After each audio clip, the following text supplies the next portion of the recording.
को चलना है। अब 9वीं जो कारिका है यहाँ पर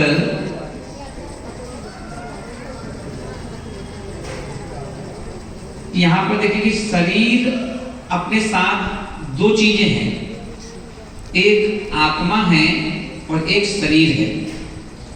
और हम देखेंगे कि जो शरीर का उपकार करता है वो आत्मा का उपकार नहीं कर पाता है, और जो आत्मा का उपकार करता है वो शरीर के उपकार से ध्यान नहीं देता। क्योंकि मुझे मालूम है कि ज्ञानी जीव जो हैं, ज्ञानी किसे कहा गया, जिसे मालूम है कि सिद्धालय में क्या चाहिए, शरीर है ही नहीं, इसलिए वो शरीर से पहले ही ममत्व छोड़ देता है। अब शरीर से ममत्व कैसे छोड़ देता है, तो शरीर के प्रति एक ममत्व भाव होता है, एक निर्मम भाव होता है। जब कोई देखते ना, कहीं मान लो बहुत बुरी तरीके से किसी को मार दिया गया हो तो अगले दिन पेपर में खबर आती है निर्मम हत्या, है ना। निर्मम यानी जहां कोई दया नहीं थी, जगन का ऐसे मार दिया। तो ऐसे ही आचार्य महाराज यहाँ बोल रहे हैं कि जो ज्ञानी जीव अपनी आत्मा के प्रति निर्मम हो जाए, कोई उसको नहीं, कट गया से कट गया, है ना। अब देखेंगे अपने यहाँ पर 3 प्रकार का मरण होता है। कितने प्रकार का होता है? 3 प्रकार का। तो उसमें से एक मरण का नाम है प्रायोगमन मरण। क्या नाम उसका? प्रायोगमन। एक दूसरे प्रकार का जो मरण होता है उसका नाम है ईंगनी मरण। ईंगनी, है ना, ये दूसरे प्रकार का मरण है। और तीसरे प्रकार का जो मरण है उसका नाम भक्त प्रत्याख्यान मरण। भक्त प्रत्याख्यान ये तीसरे प्रकार का है।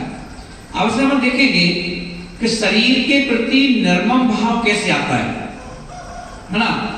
तो अपन देखेंगे जैसे मान लो जो आपके बच्चे होते हैं वो सब्जेक्ट चूज करते हैं कि हमको वकील बनना है, कि हमको डॉक्टर बनना है, कि हमको इंजीनियर बनना है, कि हमको आईएएस ऑफिसर बनना है, हमें क्या करना है। तो वो देखते हैं कि वो चूज करता है। तो ऐसे ही जो ज्ञानी जीव हैं वो ज्ञानी जीव भी मरण चूज करते हैं, कौन सा मरण करना है। तो किसी ने कहा प्रायोगमन मरण करना है, किसी ने कहा ईंगनी मरण करना है, कोई कहता नहीं यार ठीक है भक्त प्रत्याख्यान मरण से। अब ये 3 मरण है। अब ये 3 मरण में हम देखेंगे इसमें भी क्वालिटी है। क्वालिटी हर जगह अपना स्थान नहीं छोड़ती। मोक्ष मार्ग में भी क्वालिटी चाहिए, और मोक्ष मार्ग में सबसे ज्यादा क्वालिटी चाहिए।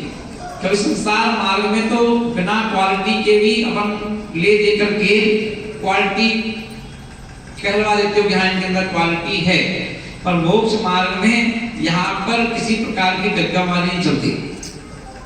तो हम देखेंगे प्रायोगमन मरण कौन सा है।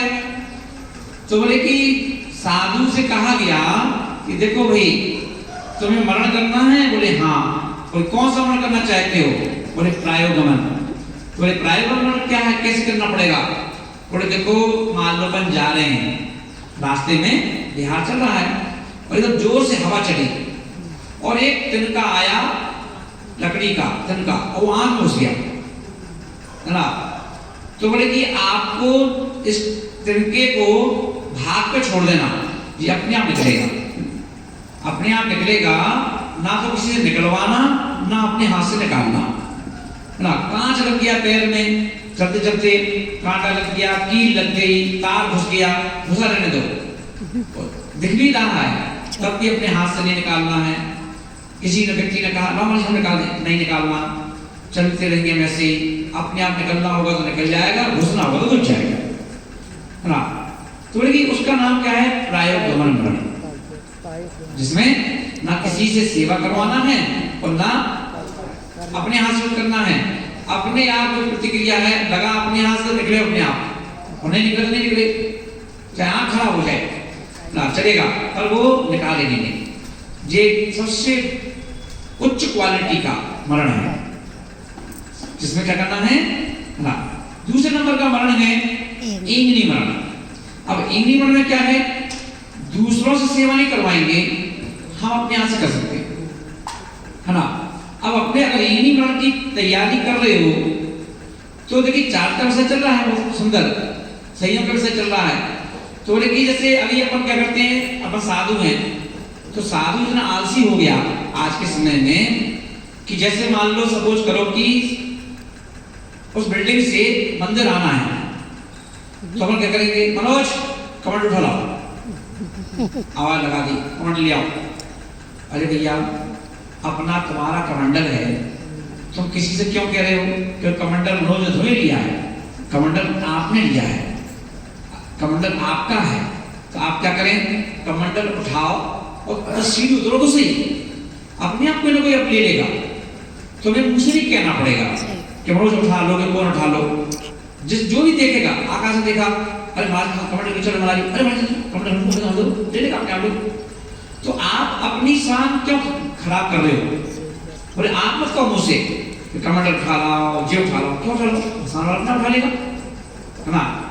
पता चला कि चौके से निकले अपन, अब चौके से निकले सीधे निकल दिए, चल दिए।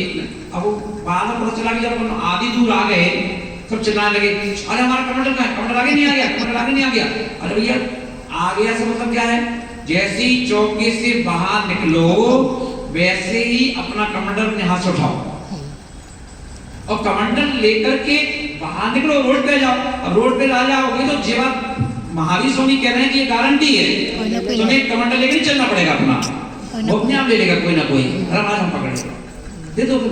लो क्या हुआ, तुम्हें मुझसे कहना भी नहीं पड़ा और सामने वाले कमांडर भी उठा लिया, बेइज्जती भी हुई उसकी। पर अगर तुमने मुंह से कहा है कि कमांडर उठा लो तो आचार्यों ने कहा प्रमादी हो, आलसी हो, जब तुमसे अपना कमांडर नहीं संभाल रहा है तो तुम अपने संयम को क्या संभालोगे, तुम संयम क्या संभालोगे? थोड़े को बताओ, तो मतलब कमांडर ले लिया, कोई स्थिति हो गई आज के समय की, जैसे दुनिया की दोनों जॉब करते हैं, अब बच्चा पैदा हो गया, अब बच्चा पैदा हो गया तो वो भी जॉब पे चले गए, वो भी जॉब पे चले गए, वो कौन पाल रहा है? एक लड़की रखी है, महिला रखी है, वो पाल रही है और मार रही है, पीट रही है, क्या कर रही है, कितनी ब्यूटी वाली है आजकल, है ना।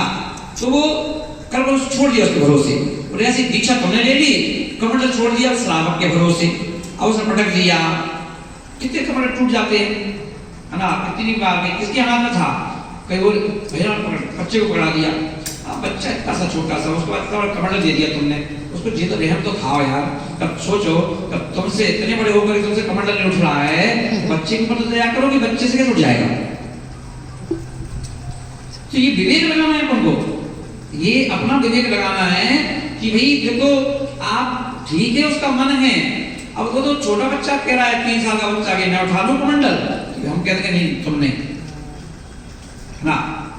3 साल के बच्चे आहार देने आते चौके में, महाराज जी, और मम्मी कहती महाराज जी ये बच्चा आहार देगा, देखा बनने तो 3-4 साल का है, नहीं भाई 5 साल का होगा, वो 5 साल जब 8 साल का हो जाए तो आगे छोड़ना।